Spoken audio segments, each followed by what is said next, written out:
Welcome to my YouTube channel biology by Rupesh sir.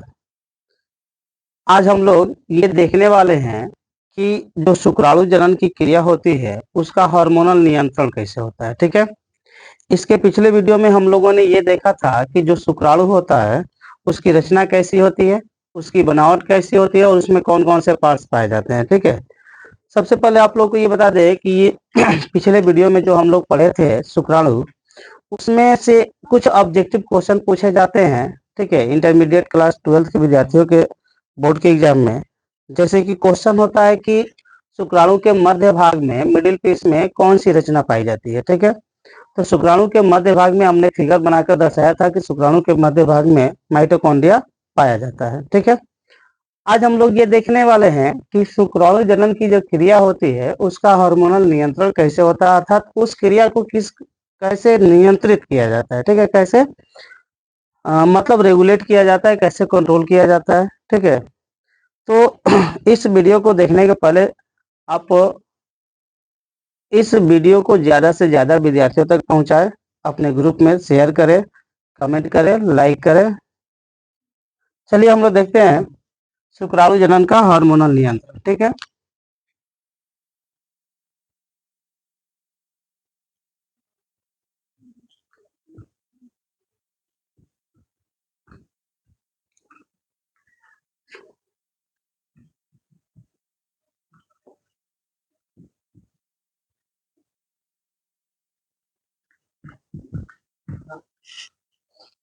Hormonal control of spermatogenesis.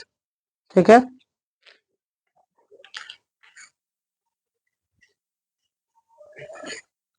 सबसे पहले होता क्या है कि जो हाइपोथैलेमस होता है, हाइपोथैलेमस क्या है बाबू, तो ब्रेन का एक हिस्सा है। ठीक है,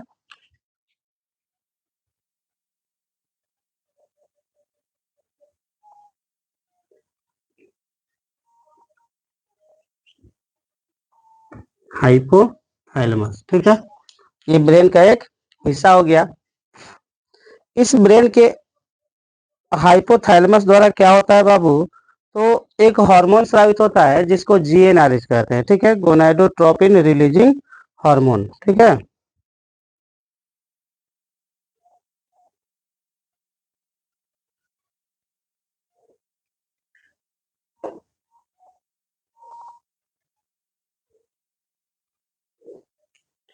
इसके द्वारा इस हाइपोथैलेमस के द्वारा एक हार्मोन स्रावित होता है। ठीक है, जिसे हम लोग जीएनआरएच कहते हैं। ठीक है, जीएनआरएच, गोनाडोट्रोपिन रिलीजिंग हार्मोन। यह हार्मोन क्या करता है, तो पीयूष ग्रंथि को उत्तेजित करता है। ठीक है, यह स्टिमुलेट करता है पीयूष ग्रंथि को।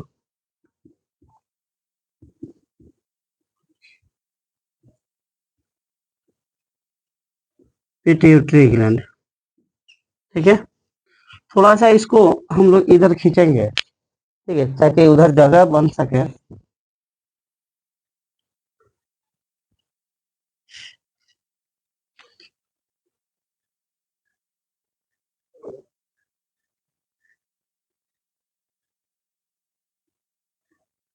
हाइपोथैलेमस। ठीक है, हमने क्या बताया कि इस हाइपोथैलेमस द्वारा एक हार्मोन स्रावित होगा जिसे हम लोग जीएनआरएच कहेंगे। ठीक है, गोनाडोट्रोपिन रिलीजिंग हार्मोन। अब यह गोनाडोट्रोपिन रिलीजिंग हार्मोन जो है, यह पिट्यूटरी ग्लैंड को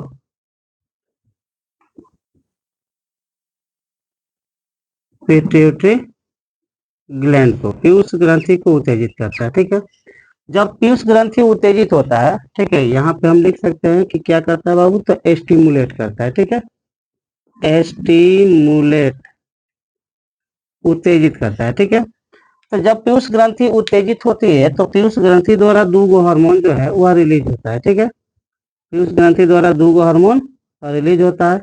एक होता है FSH। ठीक है, FSH जिसको हम लोग फॉलिकल स्टिमुलेटिंग हार्मोन कहते हैं, वो नीचे लिख देंगे FSH। ठीक है, और दूसरा होता है, पहला यहाँ पे लिख देंगे ICSH। ठीक है, ICSH का मतलब क्या हो गया, इंटरस्टिशियल सेल स्टिमुलेटिंग हार्मोन। ठीक है, यहाँ पे हम शॉर्ट में इसको लिख दे रहे हैं ICSH को, ठीक है। ICSH, ICSH का मतलब interstitial cell stimulating hormone,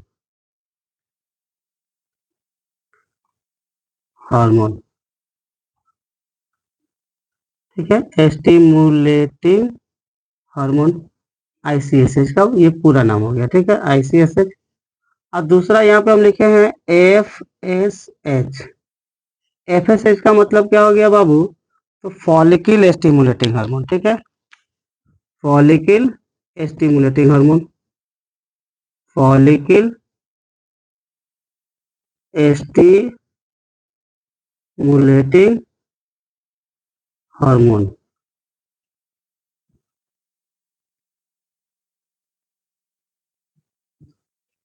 follicle stimulating hormone, ये हो गया।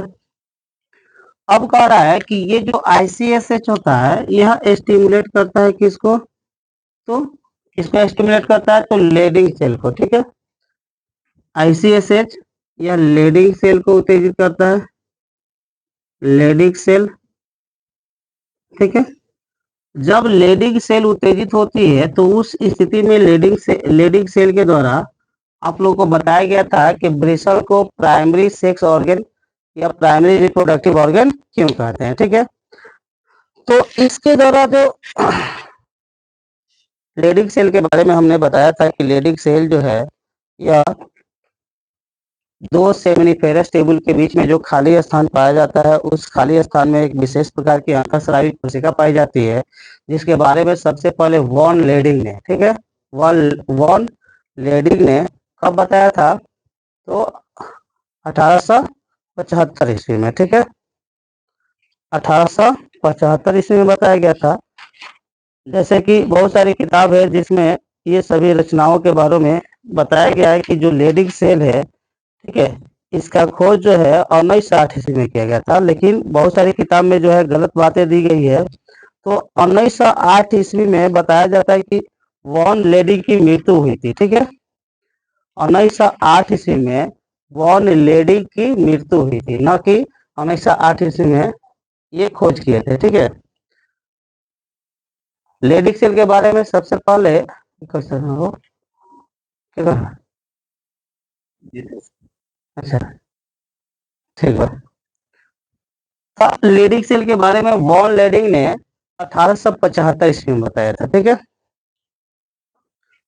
अब बताया जाता है कि यह लेडिंग सेल जो है जब ICSH पीयूष ग्रंथि द्वारा स्रावित होता है तो लेडिंग सेल उत्तेजित होती है और लेडिंग सेल के द्वारा दो हार्मोन बनता है, ठीक है, दो हार्मोन बनता है। यहाँ से एक हार्मोन बनता है टेस्टेस्टेरोन, टेस्टेस्टेरोन, ठीक है, और दूसरा जो होता है वह बनता है एंड्रोजन। एंड्रोजन जो हार्मोन का समूह है, इस हार्मोन के समूह में जो मुख्य हार्मोन होता है वह होता है टेस्टेस्टेरोन। और टेस्टेस्टेरोन के बारे में बताया जाता है बाबू कि ये टेस्टेस्टेरोन क्या होता है, तो यहाँ पे हम लिख सकते हैं रिस्पॉन्सिबल फॉर स्पर्मेटोजेनेसिस, ठीक है, शुक्राणु जनन के लिए जिम्मेवार होता है, इतना होता अनुभव है, खबर होता है। तो टेस्टेस्टेरोन जो है यह शुक्राणु जनन के लिए रेस्पॉन्सिबल होता है। अब यहाँ पे दूसरा लिखा गया है बाबू FSH, ठीक है। अब यह FSH जो रहता है यह किसको स्टिमुलेट करता है? तो यह स्टिमुलेट करता है सर्टोली सेल को, ठीक है, सर्टोली सेल, सर्टोली सेल को स्टिमुलेट करता है।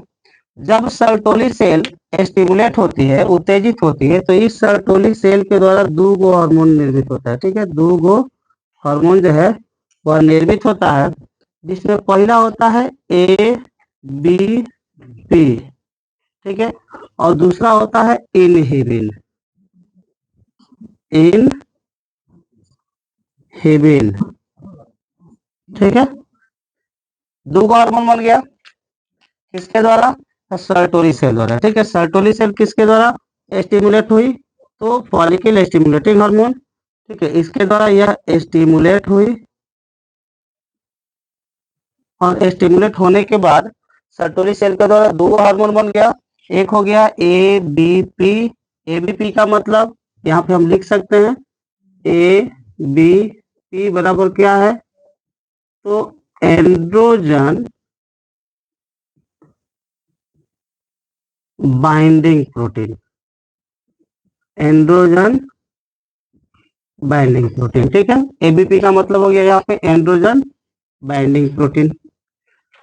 अब यह एंड्रोजन बाइंडिंग प्रोटीन जो है यह एंड्रोजन से कनेक्ट हो जाता है। ठीक है, इससे जाकर कनेक्ट होता है। जब जैसे ही एबीपी एंड्रोजन से कनेक्ट होता है, ठीक है, टेस्टोस्टेरोन की क्रिया जो है काफी तेज हो जाती है। ठीक है, अर्थात यह क्रिया जो है तीव्र गति से होने लगती है, अर्थात स्पर्मेटोजेनेसिस की क्रिया जो है तीव्र गति से होने लगती है। जैसे ही इधर क्रिया तीव्र गति से प्रारंभ होती है, ठीक है, इस इनहिबिन के द्वारा क्या किया जाता है, तो इनहिबिन जो है यह पीयूष ग्रंथि को जाकर कंट्रोल मैसेज पहुंचाता है। ठीक है, यह इनहिबिन जैसे ही एबीपी जो है एंड्रोजन से कनेक्ट होता है या अर्थात एंड्रोजन से जुड़ता है, एबीपी के एंड्रोजन से जुड़ने के कारण क्या होता है, तो शुक्राणु जनन की क्रिया तीव्र हो जाती है। जब शुक्राणु जनन की क्रिया इधर तीव्र होती है तो यह इनहिबिन जो होता है, नाम से यह स्पष्ट है कि इनहिबिट कर देना। ठीक है, इनहिबिट मतलब क्रिया को बाधित कर देना होता है। ठीक है, अब यह मैसेज पहुंचाता है किसके पास, तो पिट्यूटरी ग्लैंड के पास। ठीक है, पीयूष ग्रंथि के पास मैसेज पहुंचाता है। जब पीयूष ग्रंथि के पास मैसेज पहुंचता है तो पीयूष ग्रंथि क्या करती है, तो इस आईसी एसिड का स्राव स्लो कर देती है। ठीक है, इनहिबिट क्या किया, इनहिबिट कर दिया। किसको इनहिबिट कर दिया, तो पिट्यूटरी ग्लैंड को।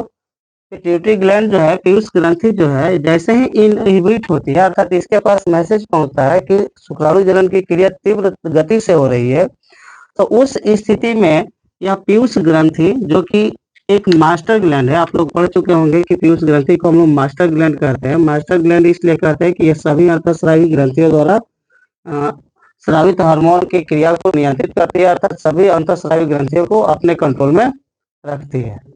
ठीक है, तो ये हो गया पिट्यूटरी ग्लैंड। ठीक है, पिट्यूटरी ग्लैंड जिसको मास्टर ग्लैंड कहते हैं, यह मास्टर ग्लैंड जैसे ही इसके पास मैसेज पहुंचता है कि इधर एंड्रोजन जो है अपना कार्य तीव्र गति से कर रहा है, ठीक है, तो जब एंड्रोजन अपना कार्य तीव्र गति से कर रहा होता है उसी दौरान क्या होता है, तो यह इनहिबिन जो है यह मैसेज पहुंचाता है पिट्यूटरी ग्लैंड के पास। और जब पिट्यूटरी ग्लैंड के पास मैसेज पहुंचता है तो उस स्थिति में इस आईसीएसएच का स्राव जो है स्लो मोशन में होने लगता है। ठीक है, धीमी गति से होने लगता है। और जैसे ही आईसीएसएच का स्राव जो है धीमी गति से होता है, ठीक है, शुक्राणु जनन की क्रिया ऑटोमेटिक कंट्रोल हो जाती है। क्या हो जाती है, कंट्रोल हो जाती है। तो ये हो गया शुक्राणु जनन का हार्मोनल नियंत्रण। ठीक है, तो ये क्वेश्चन पूछा जाता है कि शुक्राणु जनन की क्रिया में कौन कौन से हार्मोन शामिल होते हैं। ठीक है, शुक्राणु जनन की क्रिया के नियमन में कौन कौन से हार्मोन शामिल होते हैं, ये ऑब्जेक्टिव क्वेश्चन पूछे जाते हैं। ठीक है, तो इस वीडियो को देखें और इस वीडियो को देखने के बाद हमें ये जरूर बताएं कि आपको ये वीडियो कैसा लगा। ठीक है, शेयर करें, कमेंट करें, लाइक करें और ज्यादा से ज्यादा दोस्तों के पास पहुंचाएं ताकि उनको भी ये जानकारी मिल सके।